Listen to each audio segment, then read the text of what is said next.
बच्चों आइए हम जानेंगे अभाज्य गुणनखंड निकालना गुणनखंड ब्रश की सहायता से। तो संख्या हमारे पास है 12।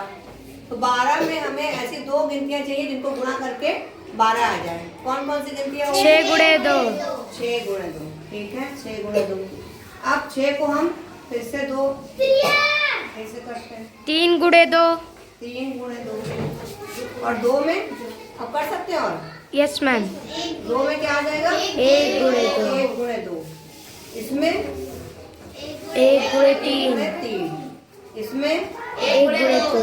1 गुणे 2। तो हमने देखा जब यहाँ पर 1 गुणे 3 आ गया यानी कि अभाज्य हो गया। ये 1 से भाग हो रहा है और 3 से भाग हो रहा है। इसमें भी 1 और 2 है यानी कि ये भी अभाज्य हो गया। इसमें भी 1 और 2 है यानी ये भी अभाज्य है। ठीक है, तो 12 के अभाज्य गुणनखंड क्या हो जाएंगे? क्या लिखेंगे? 3 गुणे 2 गुणे 2। अब इसको गुणा करके देख लेते हैं। 3 दूना 6 और 6 दूना 12। तो ये आ रहा है ना हमारा 12। अब इसे हम 36 को तोड़ देंगे। तो कैसे करेंगे? ये हो गया 36। ठीक है, फिर 36 के 2 हिस्से करेंगे। क्या क्या हो जाएंगे? 6 गुणे 6। 6 गुणे 6। 6 और गुणे 6। फिर इसके क्या हिस्से करेंगे? 2। 3 गुणे 2। 3 गुणे 6। हाँ, 2 गुणे 3। सोच लो, आराम से बताओ। 6 के क्या 2 हिस्से करें बताइए? 3 गुणे 2। 2 गुणे 3। इसमें 2 गुणे 3। 2 गुणे 3। और फिर इसके करेंगे तो क्या हो जाएगा? 1 गुणे 2। 1 गुणे 2। इसके 1 गुणे 3। 1 गुणे 3। इसके 1 गुणे 2। इसके 1 गुणे 3। तो 36 के क्या हो जाएंगे अभाज्य गुणनखंड बताइए जरा। 6 नहीं, 6 तो भाज्य हुआ ना।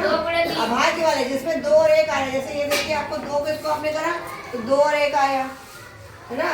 3 का करा तो 1 और 3 आया। 2 का करा तो 1 और 2 आया। 3 का करा तो 1 और 3 आया। जहाँ पे अभाज्य गुणनखंड वाले आएंगे, ये 1 और 2 वाले, 1 और 3 वाले, वो अभाज्य गुणनखंड कहलाते हैं।